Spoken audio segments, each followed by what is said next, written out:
Hey guys, welcome to the new comic book review. Today we're talking about Gotham City Monsters, so let's jump into it. This is issue 1 of a new book by Steve Orlando. And it's actually, general thoughts first off, that this is really, I actually really thought it was interesting. I didn't even know that it was coming out until I went to the comic, like kind of local comics, and I saw it on the rack. I'm like, what the fuck? Where they keep the new comics. I was like, what? This is a book that's out? I gotta get this, and I gotta add it to my box. It is pretty cool. It's only 6 issues though, so it is a mini-series, but who knows? Maybe if the book is good or blind on to its own series. I don't think so, because if you've seen the cover and look at the characters, yeah. I can talk about it right now. The book, obviously, you can tell because it's on the cover. This book is a monster book with a bunch of monsters. We have Frankenstein, who's part of the Agents of Shed, or Shield, not Shield, but Shed, or whatever that's called. We have Orchid, or Black Orchid, or whatever, Orchid. So that's, no, just Orchid. I think, Orchid? I feel like that's not Orchid. What's his name? Is it Orchid or is it something? I'm getting the names mixed up. I think with somebody else. Bennett, Andrew Bennett, iVampire, Lady Clayface, who I don't know her name other than Lady Clayface, and Killer Croc. We have a bunch of characters who I know. I want to say that's Orchid, like a giant orchid, but I'm also thinking of the character Black Orchid, so I think that's why I'm getting it mixed up. But yeah, to start off, we see we're in a church. This is during City of Pain, so.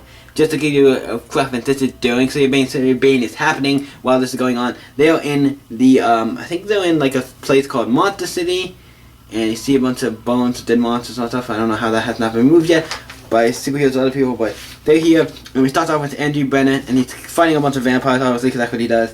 Fights evil vampires, and he goes and takes all these guys, bites them, like attacks them, starts beating them, rips one's heart out. Then he bites one, and then he starts to like feel like it doesn't feel right. It's like, what the fuck? That blood's not right. It's something. Oh god, it's not right. Then he pulls out his heart like, I can still kill you even if I can't suck out your blood or whatever. And he's like, okay, shit's going down. And they cut the Killer Croc. And I like how they reference this with like, Killer Croc has been discharged from the Suicide Squad following the event of Suicide Squad issue 50. So I like how they reference that. Like, hey, after Suicide Squad issue 50, remember that book by Bob Williams? Bob Williams is his name. Not the one you're thinking of, the movie guy. There's a guy in comic book with the similar name.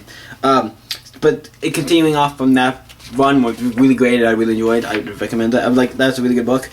And then continuing from that run, I was like, oh cool, it's continuing from that book. He got discharged and now he's here. He's at this hotel. He got this friend here who is like a Tusk guy. I'll just show him off so you can see him. This guy is just like a friend, the guy who he's like, I have these 2 tickets to the opera. Do you want to go? He's like, no, I'm gonna go to my room. I gotta prepare for something. So he's getting ready. Who knows what for? He had a thing, if you don't know, with Enchantress. So I wonder if maybe Enchantress will show up. Maybe she'll come back from the death. I don't know. But it cuts to a bar called Solage. And you see there's a fight breaking on it, and it's Frankenstein fighting this boar guy, and he's beating the crap out of him. And like basically getting the crack off him, and then lights him on fire. It's like, damn, you're dead. And then when he's up at the bar, he sees some blood and it's reacting in a weird way. It's like, okay, this is a grim sign, shit's going down. And then we see outside a baboon sing outside. I'm like, what the fuck's going on? But the second, I'm really intrigued. And then it cuts to a boat in the Gotham harbor. So you see 2 guys walking on the boat. The one guy, this Orchid, I don't know if that's name's wrong, sorry, but that's what I'm saying. Grabs one of the guy's heels and rips it off and finds out it's Clay. It's like, oh shit, the one guy is Clay. Is it Clayface? Or Lady Clayface? That's what we assume it is. But he like starts getting stuck into the water. But then we see Orchid go back into her secret cave. He has a picture of his nephew Daniel, who he cares about. And then we see Lady Clayface going over the sky.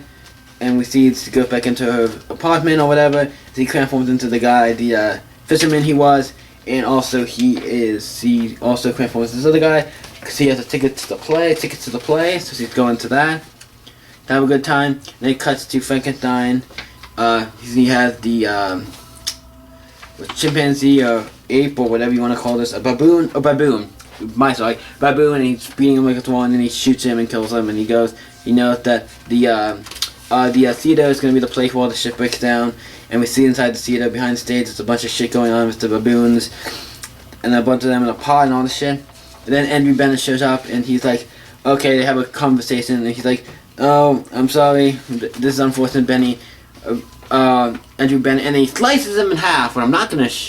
You know what? Fuck it. Show it. Look at that. Slicing him in half. Andrew Bennett gets sliced. That's one of my favorite scenes. It's like, oh shit. Like, this book is fucking going places. It's like, it's not afraid of some violence, so we'll get that. He cuts him in half. They're laying on the ground. He's doing stuff. Then he goes to the. Then we cut to the ceremony or whatever's happening inside the play.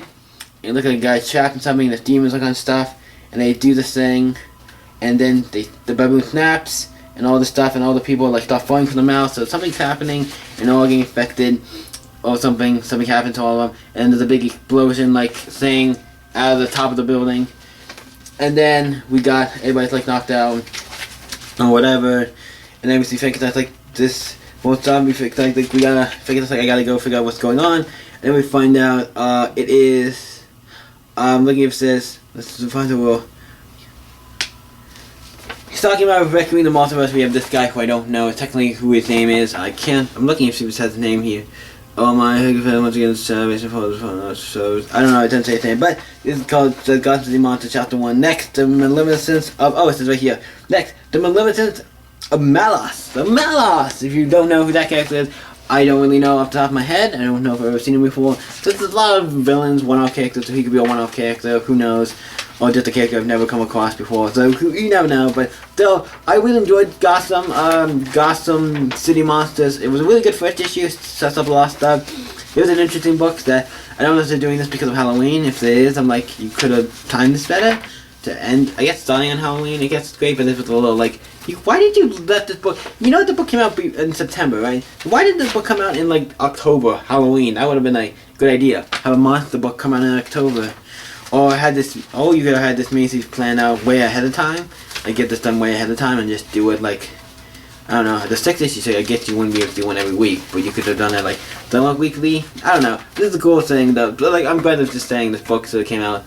At least the 50s, because Halloween, that would have been a great tie-in, a great Halloween book.